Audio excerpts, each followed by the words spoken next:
Dans une pièce immersive, c'est tout l'inverse, c'est le participant qui est au centre de la narration, une narration dont ils ne sont pas simples spectateurs, mais acteurs à part entière. De manière générale, de toute manière, tu ne sors jamais de ton rôle. Tu es sur un tunnel de 2 heures dans ton personnage. Wilson, arrête!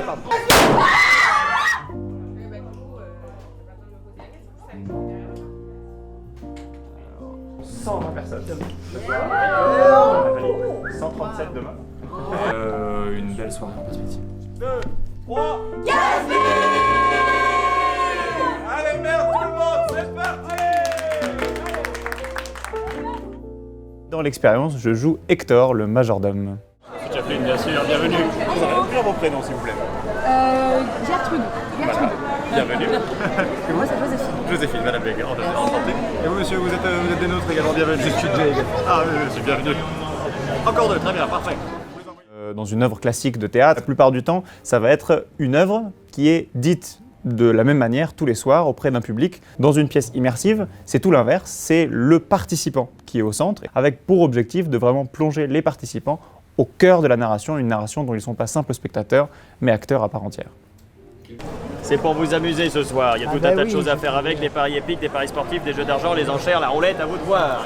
Ça mes amis c'est pour vous, c'est pour boire un verre. Ça c'est également pour vous, c'est un petit personnage, un nom d'époque, un prénom d'époque. Ça vous aide à vous plonger en 1929 avec nous, interagir avec les comédiens si vous en avez envie. Édouard Michelin mon ami. Mesdames et messieurs, bonsoir! Approchez, venez par ici!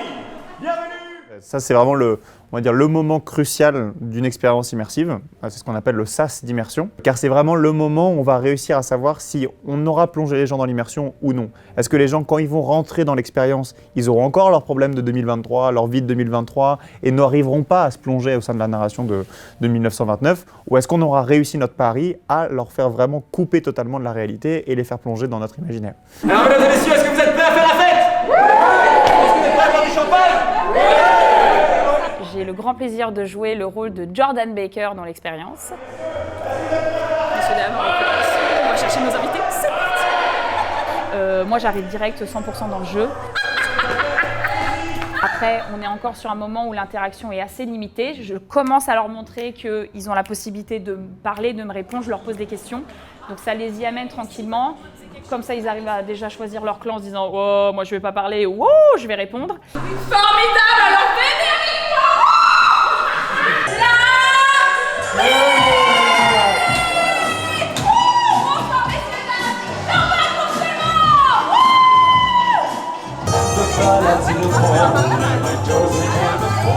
Il y a en effet 97 scènes dans l'expérience qui se passent dans au minimum 3 scènes en simultané à chaque moment. Il y a des gens qui viennent juste passer une belle soirée dans des décors, boire des cocktails. Vous pouvez être en 1920 et aller à une fête de Gatsby comme vous iriez à une fête de Gatsby juste pour faire la fête. Après, si vous voulez suivre plutôt une histoire d'amour, vous avez la possibilité aussi. Ça fait 12 ans que je l'attends et elle est là maintenant. Si vous voulez passer votre soirée à vendre de la drogue avec des gangsters, c'est possible aussi. Un accord est un accord, je vous laisse transmettre mon message à Monsieur Gatsby. Et en fait, en fonction de ce que vous suivez comme trame, vous pouvez vraiment avoir tout pour vous satisfaire en fonction des scènes que vous suivez. De vous annoncer l'arrivée de notre dernier invité, messieurs. Gatsby! Merci mes amis, merci! Passez une bonne soirée, que la fête continue!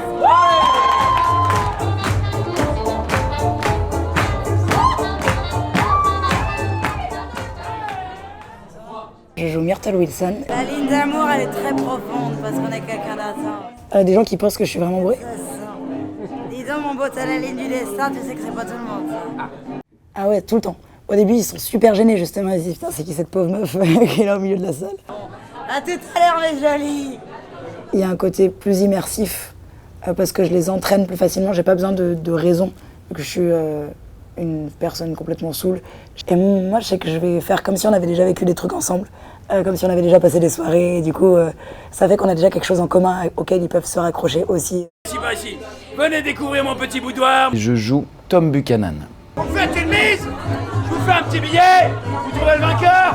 Je multiplie par 3, mesdames et messieurs. On est obligé d'aller un peu plus loin que l'œuvre parce que déjà on est obligé de savoir ce que font les personnages quand ils sont pas sur scène.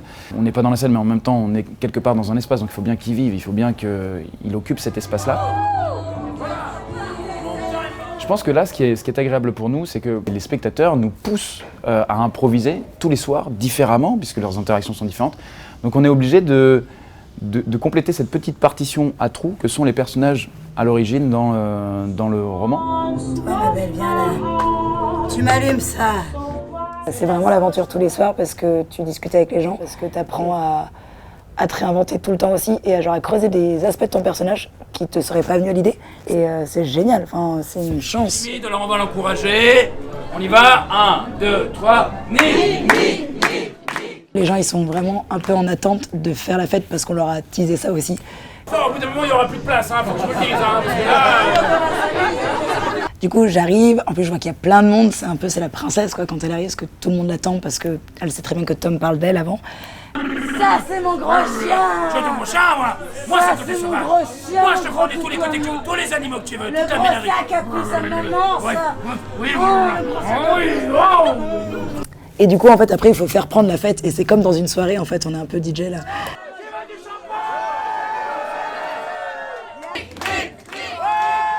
Ça, sauf qu'à un moment, ça dérape.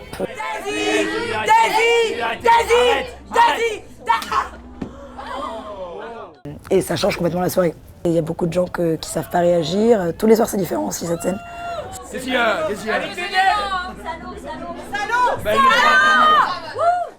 Et les gens, ça les gêne parce qu'ils osent pas aussi rentrer en interaction des fois.